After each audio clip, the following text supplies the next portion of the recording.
Thanks a lot. I mean, for you to being here and then still being here. I will be quick, I promise. I cut a lot of my slides, but I really want to start by thanking all you to be here. It's a big honor to have all these great speakers today. To be honest, it's a special day for me. This is the end of my stay here at the Collège de France.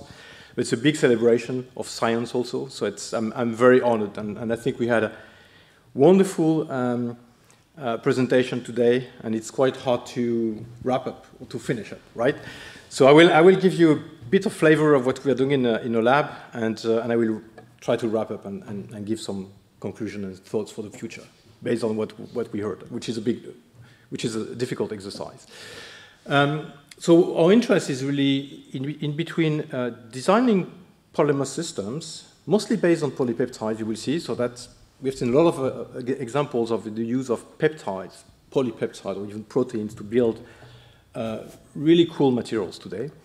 And one of the systems that we are very much interested in are polymeric vesicles, and I will explain you why.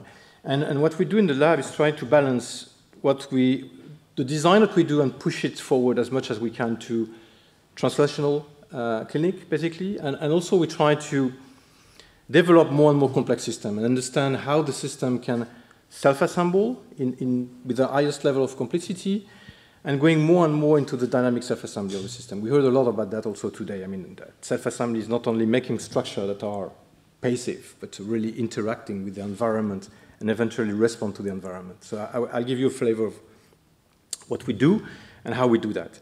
So in the field of nanomedicine, of course, you have plenty of different materials that we can use. Our favorite ones are vesicles, especially polymer vesicles. And the reason is that because the system, at least for us, are really very close to our model. And our model would be something that resembles what is a virus. And the virus, we all know that the virus is very much capable of recognizing cells, after recognition of the cells, entering the cells, and because of the change of pH that you have a change in protonation, deprotonation state of the protein forming the capsid of the virus, opening of the virus, delivery of the genome and cell infection. So it's a very sophisticated phenomenon that, of course, we try to mimic when we design nanocarriers, basically, whatever nanocarriers. So with that in mind, of course, you can use different building blocks to do that, but we decided to use polymeric vesicles for some reason that have been presented today already. And of course, these polymeric vesicles, they have to be so-called smart or responsive to something. So we try to develop vesicle responsive to many different things. It can be pH, eventually with multiple pH responsive, as Tim highlighted. It can be pH plus eventually magnetic response, so it can be internal or external triggers. We try to design systems that can respond also to more precise, let's say triggers such as particular metalloproteins that would be present in the environment of tumors. We try to develop systems also that can be activable by magnetic field. Eventually, we incorporate into the system some recognition moieties in order to have some particular interactions. And the more recent development that we have been doing is really to develop something with nanoparticles, vesicles that can be responsive to X-ray.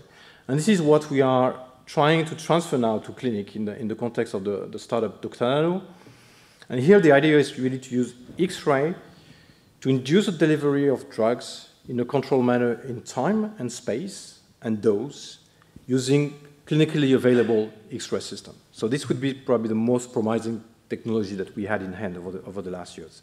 So I want to focus on that and show you some data on this for many reasons. And I want to focus more on fundamental things. And the fundamental thing is related to self-assembly.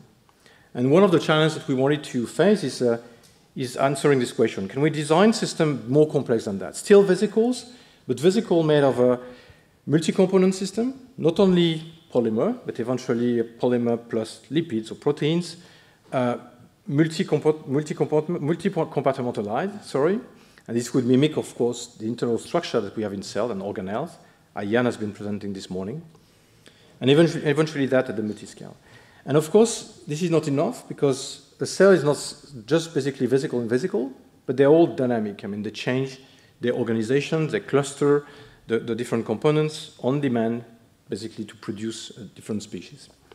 So this is what I want to highlight, and I want to highlight that with the angle of highlighting somehow the importance of chemical design, but how chemical design will impact the self-assembly properties, the dynamic behavior of the system, through the control of the thermodynamics of the systems and the phase diagram. And phase diagrams are very useful, and we always play around phase diagrams when we do this self-assembly with this particular amplifier.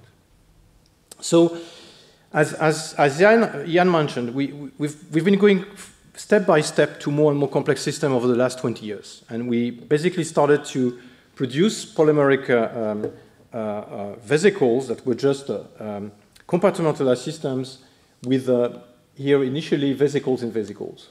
Oh, the pointer, my 2 pointers are dead. I will try to do it this way. Yeah. So we just put here vesicle and vesicle, just completely inert. We put eventually two vesicles, two different kind of vesicles with different colors. We make the membrane also with different asymmetric or different composition. This was the example that Jan highlighted this morning. I'm not coming back to here, but this was exactly the first example of the 3 enzyme cascade reactions confined into the system. But here again, we put everything together and it reacts, right? And more, we've been going to systems that can be dynamic, respond to triggers, and to induce a confinement, or to induce, let's say, coercion mechanism. We hear a lot about that, and I will stress that a little bit later on, and how we can correlate this dynamic clustering of species to induce a controlled chemical reactions. This is really the challenge that we wanted to tackle. And so to tackle this challenge, we wanted to do it in a way that also mimics somehow what happened in nature. And in nature, if you look at cells and how cells can respond to osmotic deregulation in that case, eventually in hypertonic condition, what happens is that the cell will dehydrate, will concentrate the different species, you can form these internal organelles, and eventually here, due to that, you will create proteins, transmembrane proteins, pores that will insert at the surface and relax this pressure, basically. And we know now, since more than 10 years, that these internal organelles are very important, and they are really clustering reactive species and induce chemical reaction in a very confined manner. And here, again, it's on demand, only when cells need that, right? So we wanted to tackle this challenge, how we can mimic that. And basically, to mimic that, what we had to do is to build a system. So the system that we built is just a setup where we can produce in a double emulsion macrophilic system inspired by the work of Wilhelm Heck. And basically here what we have is a membrane, so it's a vesicle. We keep a reservoir of oil here containing lipids in order to allow swelling and shrinking of the system. So we can now induce osmotic pressure deregulation, keeping the membrane, because if we don't do that, I mean, the membrane will just burst. Now the key thing is to have the right component. And the right component is to take a polymer. And the polymer that we've been taking here is a particular protein, which is a mimic of intrinsically disordered proteins, which are ELPs, elastin-like polypeptides. And this polymer are thermoresponsive. So you can look at the phase diagram of this thermoresponsive polymer like this. So you have here soluble chain, and if you increase temperature, you will induce not the precipitation, but the coercion of the system. But you can look at the phase diagram also in that direction, meaning that if you increase the concentration, you can go this way, you can cross the phase diagram this way. And this is what we wanted to do. So if you zoom on this phase diagram and plot the cloud point as function of concentration in log here, you have this behavior. And we can be in condition where here we are above room temperature. And now if we increase concentration, that can be induced by osmotic pressure, we can end up with this coercion mechanism, while keeping temperature at the same value, basically, because the idea would be to induce that without changing temperature. If we want to work in living systems, temperature doesn't change that much. So does it work? Indeed, we can do that. If you really play in an appropriate way around this particular phase diagram, this is what we did here. So you can play with this phase diagram, and you can add sucrose outside of your system, shrink your vesicle. By shrinking the vesicle, you increase the concentration, and by increasing the concentration, you see that you have here fluorescently labeled ELP with homogeneous distribution, and here you form coacervate into the system. Next was to conjugate this protein together with an enzyme, and now if we conjugate especially with HRP, now you have an enzyme that can convert complex thread into resorifin, and you will create fluorescence into the system. So what happened, to make the story short, if you start with the system without osmotic shock, basically nothing happened, or the reaction is very slow of the enzymatic reaction. And now, as you can see here, if you shrink your vesicles and add a substrate in the system, you can really accelerate the production of your resorifin in a very controlled manner. So this was one of the first examples of how you can induce an enzymatic reaction that can be kinetically and dynamically controlled by osmotic stress into the system, and eventually in a reversible manner, even though it's not 100% reversible. So it opens, again, a lot of opportunities in controlling reactions in an induced manner in interactions with cells eventually. Another example, and this is the last example I wanted to show you, is in the context of making systems that can be motile.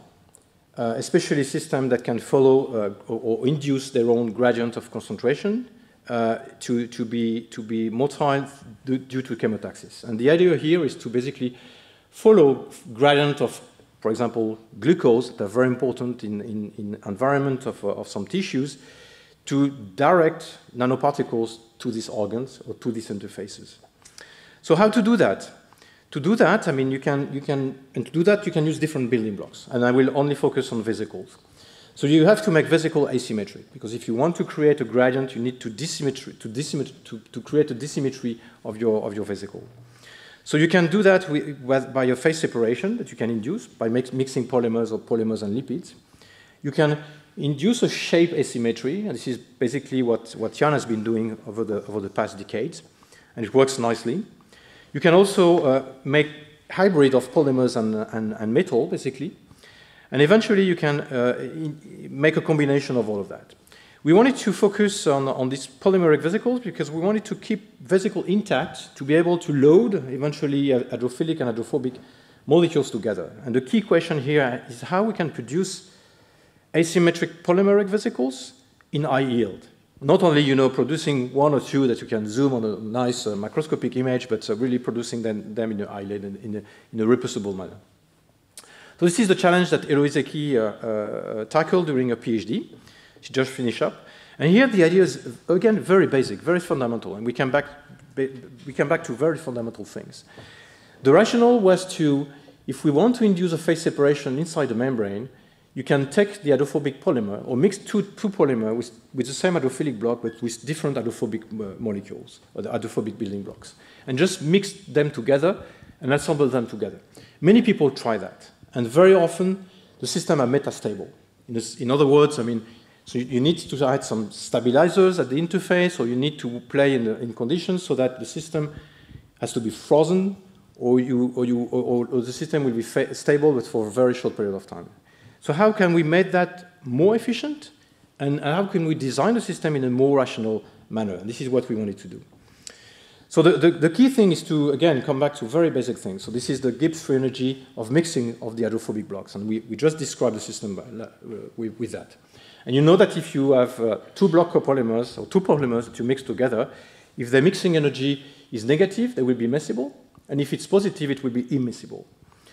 And of course, if you describe, this simple equation, because it's very simple, you have different key elements here that are, the miscibility will depend on the polymer nature, which will be described through the interaction parameter, the fluorescence parameter. The composition is important, volume fraction of the two blocks. The degree of polymerization of your system, that will control somehow the entropic constraint of the system, and temperature. So these are all the parameters that you need to control, and most of them you know them, or all of them you know them if you take polymers that you know together. So instead of mixing randomly different polymers together, we just rationally choose appropriate polymers. And so let's start with this example. So here PEG will be the always main component, or always the hydrophilic component. We'll just change the hydrophobic block. Now if you mix polybutadiene with polytrimethylene carbonate together, you will end up with a phase diagram like this, always positive. And you can take whatever composition of your system, what will happen is that you will create two kinds of vesicles, separate from each other. So basically you cast a film, you rehydrate the film, you will never have vesicles mixing two polymers together, only separated vesicles. And here the incompatibility is too high, delta G is too high, so the polymer will induce a complete phase separation into your system. Now if we take these two pairs of polymer, polybutadiene now, but now with PDMS, with this particular ratio, particular molecular weight, now you have a much more interesting phase diagram.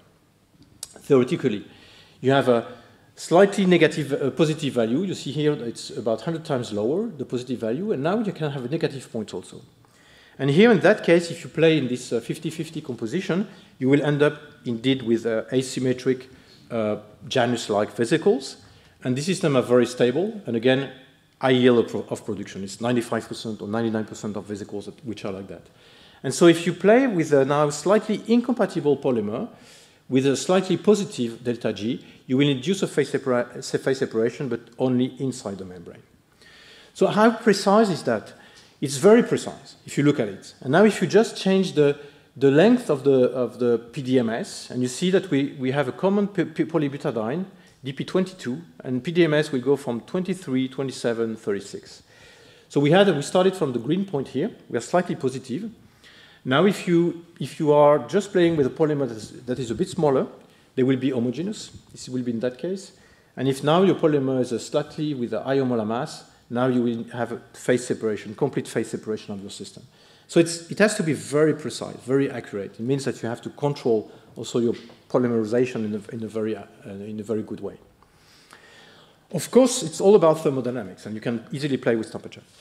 Temperature is a nice trigger you can play with, so we can now make these vesicles at high temperature, and at high temperature you will be negative here.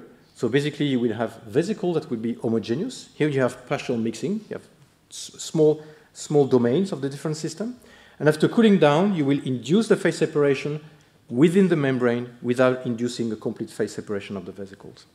And of course now this is interesting because it allows you to produce your system. And you can really produce your vesicles by preparing them at high temperature, extruding them to recalibrate at the right size. And this is what we did. Basically, we did a recalibration at 5 micron. And now you have a nice population of vesicles at 5 micron. If you look at the distribution, you can have a narrow distribution of size of the vesicles. And as you can see here, they are about 95%, in about 1,000 vesicles measured together of these Janus vesicles. So you can really produce high scale, high yield of this Janus vesicle together. And so with all this accurate control of the phase diagram, now this allows you to really predict what you're going to do. And you see that the region where you will have Janus is very tiny. You need to be in this very tiny region. If you have a delta G that are a bit higher, you will have a phase separation of the vesicles.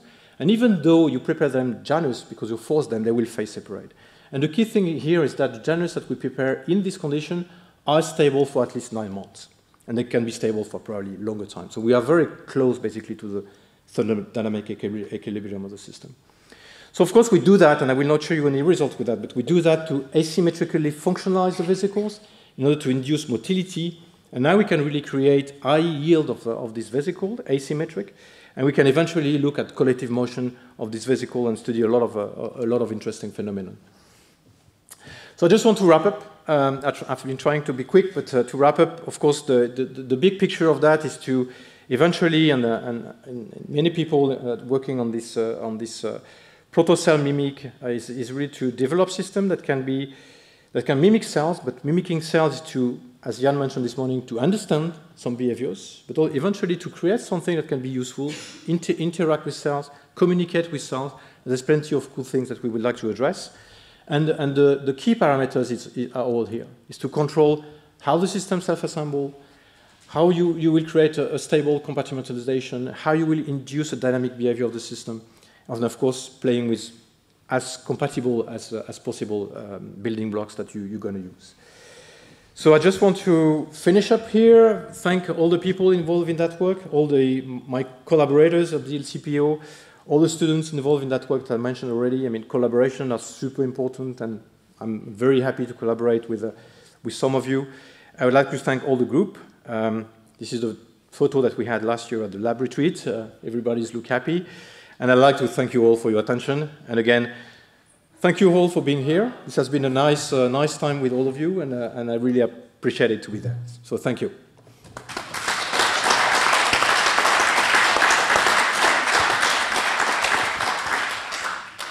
Yeah, I think we can go. I don't know if you have time for questions? Okay. I can conclude directly, yes. if you are okay. So I don't want to give a big speech of conclusion, but my conclusion would be on this photo somehow.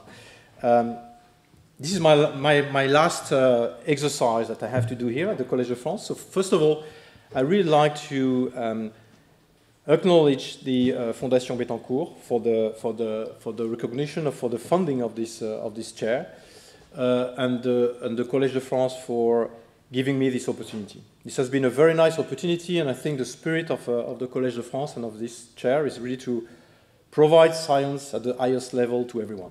And I really like very much this thing. Today we have been very lucky to have all of you here. I hope you all learn a lot. I mean, I learned a lot, even though I know all of you, but it was great to have the most recent advances of the work and the big picture of what you are all doing. So it's really spectacular. And the thing is that if you look at this field, so the field was biomimicry in general, and especially related to polymer. I think biomimicry now goes beyond what we can mimic to nature.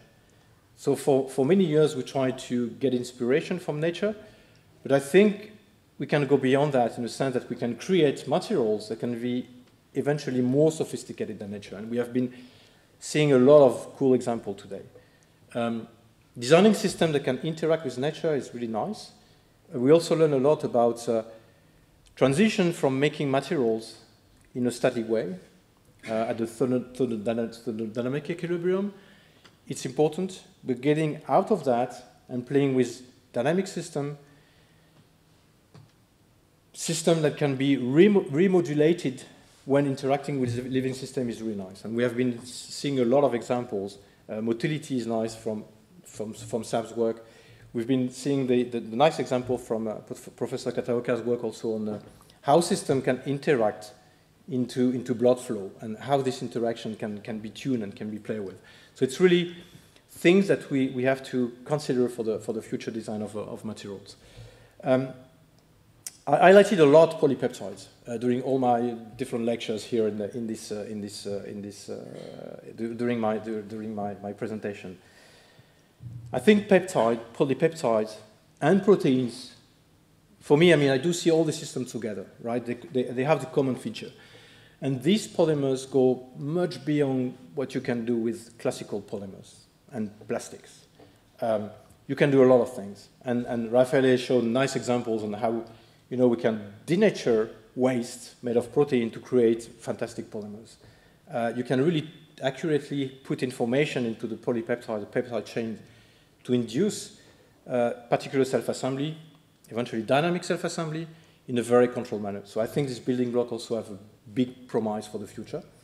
The chemistry is special to make them, but I think now we can really control all aspects in terms of both chemistry, but together with controlling how the system interact and self-assemble all together. So with all of that, I mean, I wrote a speech, I mean, for the conclusion, but I will not read it. I will not go much far from that. But I just want to again thank you all. Thanks for still being here. Thanks for all the friends for coming there, and I hope we're going to have many other opportunities to interact and see together. Thanks to all of you.